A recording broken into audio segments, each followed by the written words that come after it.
El conflicto de los siglos, capítulo 36. La libertad de conciencia amenazada.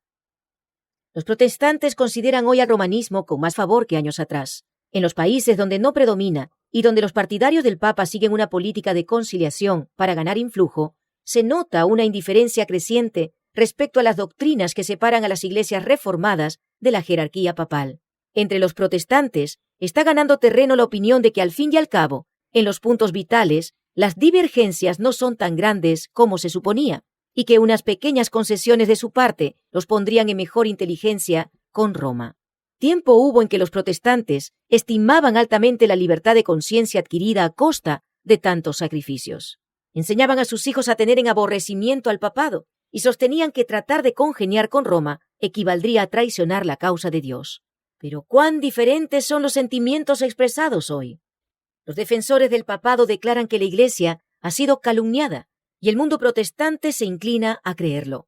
Muchos sostienen que es injusto juzgar a la Iglesia de nuestros días por las abominaciones y los absurdos que la caracterizaron cuando dominaba en los siglos de ignorancia y de tinieblas. Tratan de excusar sus horribles crueldades como si fueran resultado de la barbarie de la época y arguyen que las influencias de la civilización moderna han modificado los sentimientos de ella. ¿Habrán olvidado estas personas las pretensiones de infalibilidad sostenidas durante 800 años por tan altanero poder?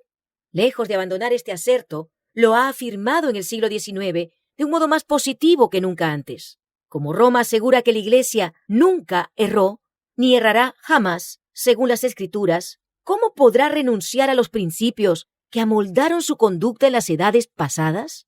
La Iglesia papal no abandonará nunca su pretensión a la infalibilidad. Todo lo que ha hecho al perseguir a los que rechazaban sus dogmas lo da por santo y bueno. ¿Y quién asegura que no volvería a las andadas siempre que se le presentase la oportunidad? Deróguense las medidas restrictivas impuestas en la actualidad por los gobiernos civiles y déjesele a Roma que recupere su antiguo poder, y se verán resucitar en el acto su tiranía y sus persecuciones. Un conocido autor dice acerca de la actitud de la jerarquía papal hacia la libertad de conciencia y acerca de los peligros especiales que corren los Estados Unidos si tiene éxito la política de dicha jerarquía. Son muchos los que atribuyen al fanatismo o a la puerilidad todo temor expresado acerca del catolicismo romano en los Estados Unidos. Los tales no ven en el carácter y actitud del romanismo nada que sea hostil a nuestras libres instituciones, y no ven tampoco nada inquietante en el incremento de aquel. Comparemos, pues, primero algunos de los principios fundamentales de nuestro gobierno con los de la Iglesia Católica. La Constitución de los Estados Unidos garantiza la libertad de conciencia. Nada hay más precioso ni de importancia tan fundamental. El Papa Pío IX, en su encíclica del 15 de agosto de 1854, dice: «Las doctrinas o extravagancias absurdas y erróneas en favor de la libertad de conciencia son uno de los errores más pestilentes, una de las pestes que más se debe temer en un Estado». El mismo Papa, en su encíclica del 8 de diciembre de 1864, anatematizó a los que sostienen la libertad de conciencia y de cultos, como también a cuantos aseveran que la Iglesia no puede emplear la fuerza. El tono pacífico que Roma emplea en los Estados Unidos no implica un cambio de sentimientos. Es tolerante cuando es impotente. El obispo O'Connor dice: «La libertad religiosa se soporta tan solo hasta que se pueda practicar lo opuesto sin peligro para el mundo católico». El arzobispo de St. Louis dijo un día: «La herejía y la incredulidad son crímenes». Y en los países cristianos como Italia y España, por ejemplo, donde todo el pueblo es católico y donde la religión católica es parte esencial de la ley del país, se las castiga como a los demás crímenes. Todo cardenal, arzobispo y obispo de la Iglesia Católica presta un juramento de obediencia al Papa, en el cual se encuentran las siguientes palabras: «Me opondré a los herejes, cismáticos y rebeldes contra nuestro Señor el Papa o sus sucesores, y los perseguiré con todo mi poder». Es verdad que hay verdaderos cristianos en la Iglesia Católica Romana. En ella, millares de personas sirven a Dios según las mejores luces que tienen. Les es prohibido leer su palabra, debido a lo cual no pueden discernir la verdad. Nunca han visto el contraste que existe entre el culto o servicio vivo rendido con el corazón y una serie de meras formas y ceremonias. Dios mira con tierna misericordia a esas almas educadas en una fe engañosa e insuficiente. Hará penetrar rayos de luz a través de las tinieblas que las rodean. Les revelará la verdad tal cual es en Jesús, y muchos se unirán aún a su pueblo. Pero el romanismo, como sistema, no está actualmente más en armonía con el Evangelio de Cristo que en cualquier otro período de su historia. Las iglesias protestantes se hallan sumidas en grandes tinieblas, pues de lo contrario, discernirían las señales de los tiempos. La Iglesia romana abarca mucho en sus planes y modos de operación.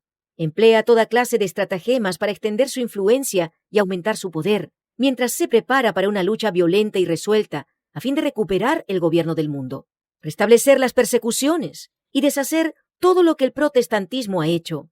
El catolicismo está ganando terreno en todas direcciones. Véase el número creciente de sus iglesias y capillas en los países protestantes. Nótese en Norteamérica la popularidad de sus colegios y seminarios, tan patrocinados por los protestantes. Piénsese en la extensión del ritualismo en Inglaterra y en las frecuentes deserciones a las filas católicas. Estos hechos deberían inspirar ansiedad a todos los que aprecian los puros principios del Evangelio. Los protestantes se han entremetido con el papado y lo han patrocinado. Han hecho transigencias y concesiones que sorprenden a los mismos papistas y les resultan incomprensibles. Los hombres cierran los ojos ante el verdadero carácter del romanismo, ante los peligros que hay que temer de su supremacía. Hay necesidad de despertar al pueblo para hacerle rechazar los avances de este enemigo peligrosísimo de la verdad civil y religiosa. Muchos protestantes suponen que la religión católica no es atractiva y que su culto es una serie de ceremonias áridas y sin significado. Pero están equivocados. Si bien el romanismo se basa en el engaño, no es una impostura grosera ni desprovista de arte. El culto de la Iglesia romana es un ceremonial que impresiona profundamente. Lo brillante de sus ostentaciones y la solemnidad de sus tiros fascinan los sentidos del pueblo y acallan la voz de la razón y de la conciencia. Todo encanta a la vista. Sus soberbias iglesias, sus procesiones imponentes, sus altares de oro, sus relicarios de joyas, sus pinturas escogidas y sus exquisitas esculturas. Todo apela al amor de la belleza. Al oído también se le cautiva. Su música no tiene igual. Los graves acordes del órgano poderoso, unidos a la melodía de numerosas voces que resuenan y repercuten por entre las elevadas naves y columnas de sus grandes catedrales, no pueden dejar de producir en los espíritus impresiones de respeto y reverencia. Este esplendor, esta pompa y estas ceremonias exteriores, que no sirven más que para dejar burlados los anhelos de las almas enfermas de pecado, son clara evidencia de la corrupción interior. La religión de Cristo no necesita de tales atractivos para hacerse recomendable. Bajo los rayos de luz que emite la cruz, el verdadero cristianismo se muestra tan puro y tan hermoso que ninguna decoración externa puede realzar su verdadero valor. Es la hermosura de la santidad, o sea, un espíritu manso y apacible, lo que tiene valor delante de Dios. La brillantez del estilo no es necesariamente indicio de pensamientos puros y elevados. Encuéntranse a menudo conceptos del arte y refinamientos del gusto en espíritus carnales y sensuales. Satanás suele valerse a menudo de ellos para hacer olvidar a los hombres las necesidades del alma, para hacerles perder de vista la vida futura e inmortal, para alejarlos de su Salvador infinito e inducirlos a vivir para este mundo solamente. Una religión de ceremonias exteriores es propia para atraer al corazón irregenerado. La pompa y el ceremonial del culto católico ejercen un poder seductor, fascinador, que engaña a muchas personas, las cuales llegan a considerar a la Iglesia romana como la verdadera puerta del cielo. Solo pueden resistir su influencia los que pisan con pie firme en el fundamento de la verdad y cuyos corazones han sido regenerados por el Espíritu de Dios. Millares de personas que no conocen por experiencia a Cristo serán llevadas a aceptar las formas de una piedad sin poder. Semejante religión es precisamente lo que las multitudes desean. El hecho de que la Iglesia asevere tener el derecho de perdonar pecados induce a los romanistas a sentirse libres para pecar, y el mandamiento de la confesión, sin la cual ella no otorga su perdón, tiende además a dar bríos al mal. El que se arrodilla ante un hombre caído y le expone en la confesión los pensamientos y deseos secretos de su corazón, rebaja su dignidad y degrada todos los nobles instintos de su alma. Al descubrir los pecados de su alma un sacerdote mortal, desviado y pecador, y demasiado a menudo corrompido por el vino y la impureza, el hombre rebaja el nivel de su carácter y, consecuentemente, se corrompe. La idea que tenía de Dios resulta envilecida a semejanza de la humanidad caída, pues el sacerdote hace el papel de representante de Dios. Esta confesión degradante de hombre a hombre es la fuente secreta de la cual ha brotado gran parte del mal que está corrompiendo al mundo y lo está preparando para la destrucción final. Sin embargo, Para todo aquel a quien le agrada satisfacer sus malas tendencias, es más fácil confesarse como un pobre mortal que abrir su alma a Dios. Es más grato a la naturaleza humana hacer penitencia que renunciar al pecado. Es más fácil mortificar la carne usando cilicios, ortigas y cadenas desgarradoras que renunciar a los deseos carnales. Harto pesado es el yugo que el corazón carnal está dispuesto a cargar antes de doblegarse al yugo de Cristo. Hay una semejanza sorprendente entre la Iglesia de Roma y la Iglesia judaica del tiempo del primer advenimiento de Cristo. Mientras los judíos pisoteaban secretamente todos los principios de la ley de Dios, en lo exterior eran estrictamente rigurosos en la observancia de los preceptos de ella, recargándola con exacciones y tradiciones que hacían difícil y pesado el cumplir con ella. Así como los judíos profesaban reverenciar la ley, así también los romanistas dicen reverenciar la cruz. Exaltan el símbolo de los sufrimientos de Cristo, al par que niegan con sus vidas a aquel a quien ese símbolo representa. Los papistas colocan la cruz sobre sus iglesias, sobre sus altares y sobre sus vestiduras. Por todas partes se ve la insignia de la cruz, por todas partes se la honra y exalta exteriormente, pero las enseñanzas de Cristo están sepultadas bajo un montón de tradiciones absurdas, interpretaciones falsas y exacciones rigurosas. Las palabras del Salvador respecto a los judíos hipócritas se aplican con mayor razón aún a los jefes de la Iglesia Católica Romana. Atan cargas pesadas y difíciles de llevar y las ponen sobre los hombros de los hombres, pero ellos mismos no quieren moverlas con un dedo suyo. Almas concienzudas quedan presa constante del terror, temiendo la ira de un Dios ofendido, mientras muchos de los dignatarios de la Iglesia viven en el lujo y los placeres sensuales. El culto de las imágenes y reliquias, la invocación de los santos y la exaltación del Papa son artificios de Satanás para alejar de Dios y de su Hijo el espíritu del pueblo. Para asegurar su ruina, se esfuerza en distraer su atención del único que puede asegurarles la salvación. Dirigirá las almas hacia cualquier objeto que pueda sustituir a aquel que dijo: «Venid a mí, todos los que estáis cansados y agobiados, y yo os daré descanso». Satanás se esfuerza siempre en presentar de un modo falso el carácter de Dios, la naturaleza del pecado y las verdaderas consecuencias que tendrá la gran controversia. Sus sofismas debilitan el sentimiento de obligación para con la ley divina y dan a los hombres libertad para pecar.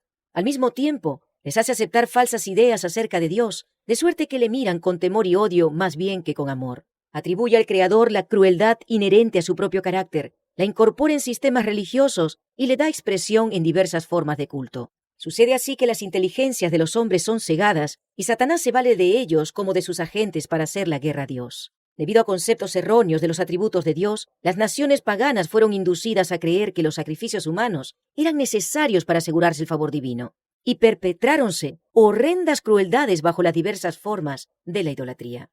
La Iglesia Católica Romana, al unir las formas del paganismo con las del cristianismo y al presentar el carácter de Dios bajo falsos colores, como lo presentaba el paganismo, recurrió a prácticas no menos crueles, horrorosas y repugnantes. En tiempo de la supremacía romana, había instrumentos de tortura para obligar a los hombres a aceptar sus doctrinas. Existía la hoguera para los que no querían hacer concesiones a sus exigencias. Hubo horribles matanzas de tal magnitud que nunca será conocida hasta que sea manifestada en el día del juicio. Dignatarios de la Iglesia, dirigidos por su maestro Satanás, se afanaban por idear nuevos refinamientos de tortura que hicieran padecer lo indecible sin poner término a la vida de la víctima. En muchos casos, el proceso infernal se repetía hasta los límites extremos de la resistencia humana, de manera que la naturaleza quedaba rendida y la víctima suspiraba por la muerte como por dulce alivio. Tal era la suerte de los adversarios de Roma. Para sus adherentes disponía de la disciplina del azote, del tormento del hambre y de la sed, y de las mortificaciones corporales más lastimeras que se puedan imaginar. Para asegurarse el favor del cielo, los penitentes violaban las leyes de Dios al violar las leyes de la naturaleza. Se les enseñaba a disolver los lazos que Dios instituyó para bendecir y amenizar la estada del hombre en la tierra. Los cementerios encierran millones de víctimas que pasaron la vida luchando en vano para dominar los afectos naturales, para refrenar como ofensivos a Dios todo pensamiento y sentimiento de simpatía hacia sus semejantes. Si deseamos comprender la resuelta crueldad de Satanás manifestada en el curso de los siglos, no entre los que jamás oyeron hablar de Dios, sino en el corazón mismo de la cristiandad y por toda su extensión, no tenemos más que echar una mirada en la historia del romanismo. Por medio de ese gigantesco sistema de engaño, el príncipe del mal consigue su objeto de deshonrar a Dios y de hacer al hombre miserable. Y si consideramos lo bien que logra enmascararse y hacer su obra por medio de los jefes de la Iglesia, nos daremos mejor cuenta del motivo de su antipatía por la Biblia. Siempre que sea leído este libro, la misericordia y el amor de Dios saltarán a la vista, y se echará de ver que Dios no impone a los hombres ninguna de aquellas pesadas cargas. Todo lo que Él pide es un corazón contrito y un espíritu humilde y obediente. Cristo no dio en su vida ningún ejemplo que autorice a los hombres y mujeres a encerrarse en monasterios so pretexto de prepararse para el cielo. Jamás enseñó que debían mutilarse los sentimientos de amor y simpatía. El corazón del Salvador rebosaba de amor. Cuanto más se acerca el hombre a la perfección moral, tanto más delicada es su sensibilidad, tanto más vivo su sentimiento del pecado y tanto más profunda su simpatía por los afligidos. El Papa dice ser el vicario de Cristo, pero ¿puede compararse su carácter con el de nuestro Salvador? ¿Vióse jamás a Cristo condenar a hombres a la cárcel o al tormento porque se negaran a rendirle homenaje como Rey del cielo? ¿Acaso se le oyó condenar a muerte a los que no le aceptaban? Cuando fue menospreciado por los habitantes de un pueblo samaritano, el apóstol Juan se llenó de indignación y dijo: Señor, ¿quieres que mandemos que descienda fuego del cielo y los consuma, como hizo Elías? Jesús miró a su discípulo con compasión y le reprendió por su aspereza, diciendo: El Hijo del Hombre no ha venido para perder las almas de los hombres, sino para salvarlas. ¿Cuán diferente de su pretendido vicario es el Espíritu manifestado por Cristo? La Iglesia Católica le pone actualmente al mundo una cara apacible y presenta disculpas por sus horribles crueldades. Se ha puesto vestiduras como las de Cristo, pero en realidad no ha cambiado. Todos los principios formulados por el papismo en edades pasadas subsisten en nuestros días. Las doctrinas inventadas en los siglos más tenebrosos siguen profesándose aún. Nadie se engañe. El papado que los protestantes están ahora tan dispuestos a honrar es el mismo que gobernaba el mundo en tiempos de la Reforma, cuando se levantaron hombres de Dios con peligro de sus vidas para denunciar la iniquidad de él. El romanismo sostiene las mismas orgullosas pretensiones con que supo dominar sobre reyes y príncipes y arrogarse las prerrogativas de Dios. Su espíritu no es hoy menos cruel ni despótico que cuando destruía la libertad humana y mataba a los santos del Altísimo. El papado es precisamente lo que la profecía declaró que sería la apostasía de los postreros días. Forma parte de su política asumir el carácter que le permita realizar mejor sus fines, pero bajo la apariencia variable del camaleón, oculta el mismo veneno de la serpiente. Declara: no hay que guardar la palabra empeñada con herejes ni con personas sospechosas de herejía. ¿Será posible que este poder, cuya historia se escribió durante 1000 años con la sangre de los santos, sea ahora reconocido como parte de la Iglesia de Cristo? No sin razón se ha asegurado que en los países protestantes el catolicismo no difiere ya tanto del protestantismo como antes. Se ha verificado un cambio, pero no es el papado el que ha cambiado. El catolicismo se parece mucho en verdad al protestantismo de hoy día, debido a lo mucho que éste ha degenerado desde los días de los reformadores. Mientras las iglesias protestantes han estado buscando el favor del mundo, una falsa caridad las ha cegado. Se figuran que es justo pensar bien de todo mal, y el resultado, inevitable, será que al fin pensarán mal de todo bien.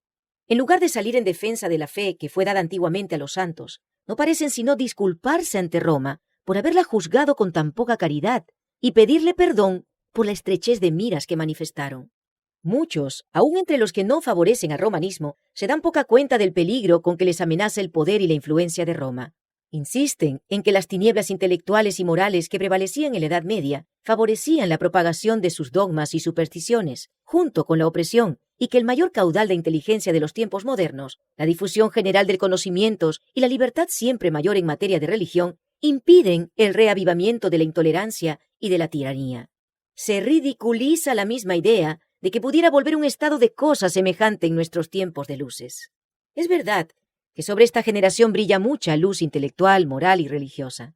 De las páginas abiertas de la santa palabra de Dios ha brotado luz del cielo sobre la tierra, pero no hay que olvidar que cuanto mayor sea la luz concedida, tanto más densas también son las tinieblas de aquellos que la pervierten o la rechazan. Un estudio de la Biblia hecho con oración mostraría a los protestantes el verdadero carácter del papado y se lo haría aborrecer y rehuir. Pero muchos son tan sabios en su propia opinión que no sienten ninguna necesidad de buscar humildemente a Dios para ser conducidos a la verdad. Aunque se enorgullecen de su ilustración, desconocen tanto las Sagradas Escrituras como el poder de Dios. Necesitan algo para calmar sus conciencias y buscan lo que es menos espiritual y humillante. Lo que desean es un modo de olvidar a Dios, pero que parezca recordarlo.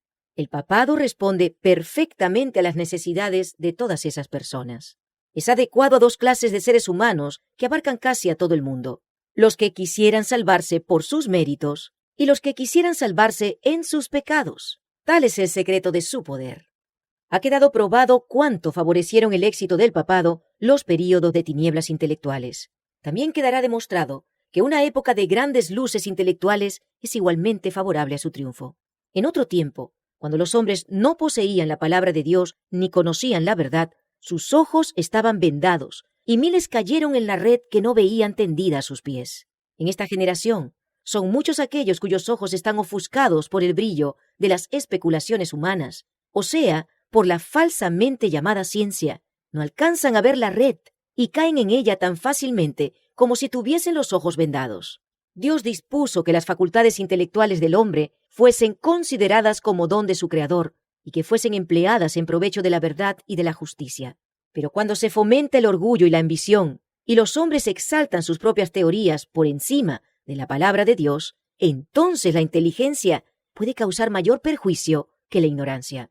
Por esto, la falsa ciencia de nuestros días, que mina la fe en la Biblia, preparará tan seguramente el camino para el triunfo del papado con su formalismo agradable, como el oscurantismo lo preparó para su engrandecimiento en la Edad Media. En los movimientos que se realizan actualmente en los Estados Unidos de Norteamérica para asegurar el apoyo del Estado a las instituciones y prácticas de la Iglesia, los protestantes están siguiendo las huellas de los papistas. Más aún, están abriendo la puerta para que el papado recobre en la América protestante la supremacía que perdió en el Viejo Mundo. Y lo que da más significado a esta tendencia es la circunstancia de que el objeto principal que se tiene en vista es imponer la observancia del domingo, institución que vio la luz en Roma y que el papado proclama como signo de su autoridad. Es el espíritu del papado, es decir, el espíritu de conformidad con las costumbres mundanas, la mayor veneración por las tradiciones humanas que por los mandamientos de Dios, el que está penetrando en las iglesias protestantes e induciéndolas a hacer la misma obra de exaltación del domingo que el papado hizo antes que ellas. Si el lector quiere saber cuáles son los medios que se emplearán en la contienda por venir, no tiene más que leer la descripción de los que Roma empleó con el mismo fin en siglos pasados. Si desea saber cómo los papistas unidos a los protestantes procederán con los que rechacen sus dogmas, considere el espíritu que Roma manifestó contra el sábado y sus defensores. Edictos reales, concilios generales y ordenanzas de la Iglesia sostenidos por el poder civil fueron los peldaños por medio de los cuales el día de fiesta pagano alcanzó su puesto de honor en el mundo cristiano. La primera medida pública que impuso la observancia del domingo fue la ley promulgada por Constantino. Dicho edicto requería que los habitantes de las ciudades descansaran en el venerable día del sol, pero permitía a los del campo que prosiguiesen sus faenas agrícolas. A pesar de ser en realidad ley pagana, fue impuesta por el emperador después que hubo aceptado nominalmente el cristianismo. Como el mandato real no parecía sustituir de un modo suficiente la autoridad divina, Eusebio, obispo que buscó el favor de los príncipes y amigo íntimo y adulador especial de Constantino, aseveró que Cristo había transferido el día de reposo del sábado al domingo. No se pudo aducir una sola prueba de las Santas Escrituras en favor de la nueva doctrina. Eusebio mismo reconoce involuntariamente la falsedad de ella y señala a los verdaderos autores del cambio. Nosotros hemos transferido al domingo, día del Señor, dice, todas las cosas que debían hacerse en el sábado. Pero por infundado que fuese el argumento en favor del domingo, sirvió para envalentonar a los hombres y animarlos a pisotear el sábado del Señor. Todos los que deseaban ser honrados por el mundo aceptaron el día festivo popular. Con el afianzamiento del papado, fue enalteciéndose más y más la institución del domingo. Por algún tiempo, el pueblo siguió ocupándose en los trabajos agrícolas fuera de las horas de culto, y el séptimo día o sábado siguió siendo considerado como el día de reposo. Pero lenta y seguramente fue efectuándose el cambio. Se prohibió a los magistrados que fallaran en lo civil los domingos. Poco después se dispuso que todos, sin distinción de clase social, se abstuviesen del trabajo ordinario, so pena de multa para los señores y de azotes para los siervos. Más tarde se decretó que los ricos serían castigados con la pérdida de la mitad de sus bienes y que finalmente, si se obstinaban en desobedecer, se les hiciese esclavos. Los de las clases inferiores debían sufrir destierro perpetuo. Se recurrió también a los milagros. Entre otros casos maravillosos, se refería que un campesino que iba a labrar su campo en día domingo limpió su arado con un hierro que le penetró en la mano, y por 2 años enteros no lo pudo sacar. sufriendo con ello mucho dolor y vergüenza.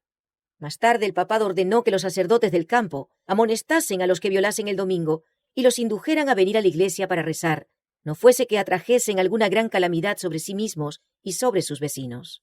Un concilio eclesiástico adujo el argumento tan frecuentemente empleado desde entonces y hasta por los protestantes, de que en vista de que algunas personas habían sido muertas por el rayo mientras trabajaban en día domingo, ese debía ser el día de reposo. Es evidente, decían los prelados, cuán grande era el desagrado de Dios al verlos despreciar ese día. Luego se dirigió un llamamiento para que los sacerdotes y ministros, reyes y príncipes, y todos los fieles, hicieran cuanto les fuera posible para que ese día fuese repuesto en su honor y para que fuese más devotamente observado en lo porvenir, para honra de la cristiandad. Como los decretos de los concilios resultaran insuficientes, se instó a las autoridades civiles a promulgar un edicto que inspirase terror al pueblo y le obligase a abstenerse de trabajar el domingo. En un sínodo reunido en Roma, todos los decretos anteriores fueron confirmados con mayor fuerza y solemnidad, incorporados en la ley eclesiástica y puestos en vigencia por las autoridades civiles en casi toda la cristiandad. A pesar de esto, la falta de autoridad bíblica en favor de la observancia del domingo no originaba pocas dificultades. El pueblo ponía en tela de juicio el derecho de sus maestros para echar a un lado la declaración positiva de Jehová: el séptimo día sábado es del Señor tu Dios, a fin de honrar el día del sol. Se necesitaban otros expedientes para suplir la falta de testimonios bíblicos. Un celoso defensor del domingo, que visitó a fines del siglo XVII las iglesias de Inglaterra, encontró resistencia por parte de testigos fieles de la verdad. Sus esfuerzos resultaron tan inútiles que abandonó el país por algún tiempo en busca de medios que le permitiesen apoyar sus enseñanzas. Cuando regresó, la falta había sido suplida y entonces tuvo mayor éxito. Había traído consigo un rollo que presentaba como del mismo Dios y que contenía el mandamiento que se necesitaba para la observancia del domingo, con terribles amenazas para aterrar a los desobedientes. Se afirmaba que ese precioso documento, fraude tan vil como la institución misma que pretendía afianzar, había caído del cielo y había sido encontrado en Jerusalén sobre el altar de San Simeón, en el Gólgota. Pero en realidad, de donde procedía, era del Palacio Pontifical de Roma. La jerarquía papal consideró siempre como legítimos los fraudes y las adulteraciones que favoreciesen el poder y la prosperidad de la Iglesia.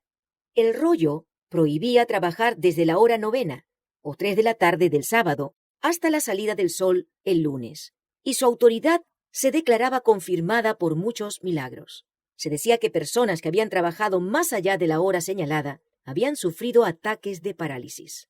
Un molinero que intentó moler su trigo vio salir en vez de harina un chorro de sangre, y la rueda de molino se paró a pesar del buen caudal de agua.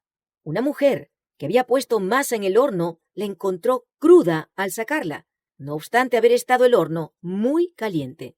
Otra que había preparado su masa para cocer el pan a la hora 9, pero resolvió ponerla a un lado hasta el lunes, la encontró convertida en panes y cocida por el poder divino. Un hombre que coció pan después de la 9 hora del sábado encontró al partirlo por la mañana siguiente que salía sangre de él. Mediante tales invenciones absurdas y supersticiosas, fue como los abogados del domingo trataron de hacerlo sagrado.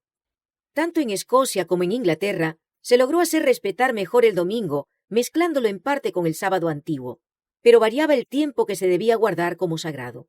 Un edicto del rey de Escocia declaraba que se debía considerar como santo el sábado a partir del mediodía, y que desde ese momento hasta el lunes nadie debía ocuparse en trabajos mundanos. Pero a pesar de todos los esfuerzos hechos para establecer la santidad del domingo, los mismos papistas confesaban públicamente la autoridad divina del sábado y el origen humano de la institución que lo había suplantado. En el siglo XVI, un concilio papal ordenó explícitamente: recuerden todos los cristianos que el séptimo día fue consagrado por Dios y aceptado y observado no solo por los judíos, sino también por todos los que querían adorar a Dios. No obstante, nosotros los cristianos hemos cambiado el sábado de ellos en el día del Señor, domingo. Los que estaban pisoteando la ley divina no ignoraban el carácter de la obra que estaban realizando. Se estaban colocando deliberadamente por encima de Dios. Un ejemplo sorprendente de la política de Roma contra los que no concuerdan con ella se encuentra en la larga y sangrienta persecución de los valdenses, algunos de los cuales observaban el sábado. Otros sufrieron de modo parecido por su fidelidad al cuarto mandamiento. La historia de las iglesias de Etiopía, o Abisinia, es especialmente significativa. En medio de las tinieblas de la Edad Media, se perdió de vista a los cristianos del África Central, quienes, olvidados del mundo, gozaron de plena libertad en el ejercicio de su fe. Pero al fin, Roma descubrió su existencia, y el emperador de Abisinia fue pronto inducido a reconocer al Papa como vicario de Cristo. Esto fue principio de otras concesiones. Se proclamó un edicto que prohibía la observancia del sábado, bajo las penas más severas. Pero la tiranía papal se convirtió luego en yugo tan amargo que los abisinios resolvieron sacudirlo. Después de una lucha terrible, los romanistas fueron expulsados de Abisinia y la antigua fe fue restablecida. Las iglesias se regocijaron en su libertad y no olvidaron jamás la lección que habían aprendido respecto al engaño, al fanatismo y al poder despótico de Roma. En medio de su reino aislado se sintieron felices de permanecer desconocidos para el resto de la cristiandad. Las iglesias de África observaban el sábado como lo había observado la iglesia papal antes de su completa apostasía. Al mismo tiempo que guardaban el séptimo día en obediencia al mandamiento de Dios, se abstenían de trabajar el domingo conforme a la costumbre de la iglesia. Al lograr el poder supremo, Roma había pisoteado el día de reposo de Dios para enaltecer el suyo propio. Pero las iglesias de África, desconocidas por cerca de 1000 años, no participaron de esta apostasía. Cuando cayeron bajo el cetro de Roma, fueron forzadas a dejar a un lado el verdadero día de reposo y a exaltar el falso, pero apenas recobraron su independencia, volvieron a obedecer el cuarto mandamiento. Estos recuerdos de lo pasado ponen claramente de manifiesto la enemistad de Roma contra el verdadero día de reposo y sus defensores, y los medios que emplea para honrar la institución creada por ella. La palabra de Dios nos enseña que estas escenas han de repetirse cuando los católicos romanos y los protestantes se unan para exaltar el domingo. La profecía del capítulo 13 del Apocalipsis declara que el poder representado por la bestia de cuernos, semejantes a los de un cordero, haría que la tierra y los que en ella habitan adorasen al papado, que está simbolizado en ese capítulo por una bestia parecida a un leopardo. La bestia de 2 cuernos dirá también a los que habitan sobre la tierra que hagan una imagen de la bestia, y además mandará que todos, pequeños y grandes, así ricos como pobres, así libres como esclavos, tengan la marca de la bestia. Se ha demostrado que los Estados Unidos de Norteamérica son el poder representado por la bestia de 2 cuernos semejantes a los de un cordero, y que esta profecía se cumplirá cuando los Estados Unidos hagan obligatoria la observancia del domingo, que Roma declara ser el signo característico de su supremacía. Pero los Estados Unidos no serán los únicos que rindan homenaje al papado. La influencia de Roma en los países que en otro tiempo reconocían su dominio dista mucho de haber sido destruida, y la profecía predice la restauración de su poder. Y vi una de sus cabezas como si hubiese sido herida de muerte, y su herida mortal fue sanada, y toda la tierra maravillóse, yendo en pos de la bestia. La herida mortal que le fue ocasionada se refiere a la caída del papado en 1798. Después de eso, dice el profeta, su herida mortal fue sanada, y toda la tierra maravillóse, yendo en pos de la bestia. San Pablo dice claramente que el hombre de pecado subsistirá hasta el segundo advenimiento. Proseguirá su obra de engaño hasta el mismo fin del tiempo. Y el revelador declara, refiriéndose también al papado: todos los que moran en la tierra le adoraron, cuyos nombres no están escritos en el libro de la vida. Tanto en el viejo como en el nuevo mundo se le tributará homenaje al papado por medio del honor que se conferirá a la institución del domingo, la cual descansa únicamente sobre la autoridad de la Iglesia romana. Desde mediados del siglo XIX, los que estudian la profecía en los Estados Unidos han presentado este testimonio ante el mundo. En los acontecimientos que están desarrollándose actualmente, especialmente en dicho país, se ve un rápido avance hacia el cumplimiento de dichas predicciones. Los maestros protestantes presentan los mismos asertos de autoridad divina en favor de la observancia del domingo y adolecen de la misma falta de evidencias bíblicas que los dirigentes papales cuando fabricaban milagros para suplir la falta de un mandamiento de Dios. Se repetirá el aserto de que los juicios de Dios caerán sobre los hombres en castigo por no haber observado el domingo como día de reposo. Ya se oyen voces en este sentido, y un movimiento en favor de la observancia obligatoria del domingo está ganando cada vez más terreno. La sagacidad y astucia de la Iglesia romana asombran. Puede leer el porvenir. Se da tiempo viendo que las iglesias protestantes le están rindiendo homenaje con la aceptación del falso día de reposo y que se preparan a imponerlo con los mismos medios que ella empleó en tiempos pasados. Los que rechazan la luz de la verdad buscarán aún la ayuda de este poder que se titula infalible, a fin de exaltar una institución que debe su origen a Roma. No es difícil prever cuán apresuradamente ella acudirá en ayuda de los protestantes en este movimiento. ¿Quién mejor que los jefes papistas para saber cómo entendérselas con los que desobedecen a la Iglesia? La Iglesia Católica Romana, con todas sus ramificaciones en el mundo entero, forma una vasta organización dirigida por la sede papal y destinada a servir los intereses de ésta. Instruye a sus millones de adeptos en todos los países del globo para que se consideren obligados a obedecer al Papa. Sea cual fuere la nacionalidad o el gobierno de estos, deben considerar la autoridad de la Iglesia como por encima de todas las demás. Aunque juren fidelidad al Estado, siempre quedará en el fondo el voto de obediencia a Roma que los absuelve de toda promesa contraria a los intereses de ella. La historia prueba lo astuta y persistente que es en sus esfuerzos por inmiscuirse en los asuntos de las naciones y para favorecer sus propios fines, aun a costa de la ruina de príncipes y pueblos, una vez que logró entrar. En el año 1204, el Papa Inocencio III arrancó de Pedro II, rey de Aragón, este juramento extraordinario: yo, Pedro, rey de los aragoneses, declaro y prometo ser siempre fiel y obediente a mi señor, el Papa Inocencio, a sus sucesores católicos y a la Iglesia romana, y conservar mi reino en su obediencia, defendiendo la religión católica y persiguiendo la perversidad herética. Esto está en armonía con las pretensiones del pontífice romano con referencia al poder, de que él tiene derecho de deponer emperadores y de que puede desligar a los súbditos de la lealtad debida a gobernantes perversos. Y téngase presente que Roma se jacta de no variar jamás. Los principios de Gregorio VII y de Inocencio III son aún los principios de la Iglesia Católica Romana, y si solo tuviese el poder, los pondría en vigor con tanta fuerza hoy como en siglos pasados. Pocos saben los protestantes lo que están haciendo al proponerse aceptar la ayuda de Roma en la tarea de exaltar el domingo. Mientras ellos tratan de realizar su propósito, Roma tiene su mira puesta en el restablecimiento de su poder y tiende a recuperar su supremacía perdida. Establezcase en los Estados Unidos el principio de que la Iglesia puede emplear o dirigir el poder del Estado, que las leyes civiles pueden hacer obligatoria las observancias religiosas.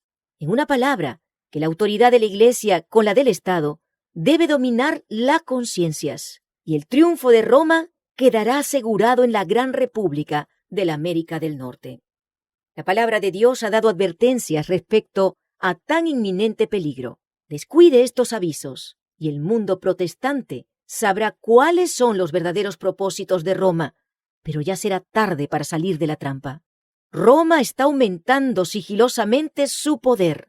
Sus doctrinas están ejerciendo su influencia en las cámaras legislativas, en las iglesias y en los corazones de los hombres. Ya está levantando sus soberbios e imponentes edificios, en cuyos secretos recintos reanudará sus antiguas persecuciones. Está acumulando ocultamente sus fuerzas y sin despertar sospechas para alcanzar sus propios fines y para dar el golpe en su debido tiempo. Todo lo que Roma desea es asegurarse alguna ventaja, y ésta ya le ha sido concedida.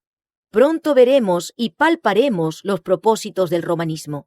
Cualquiera que crea u obedezca a la palabra de Dios incurrirá en oprobio y persecución.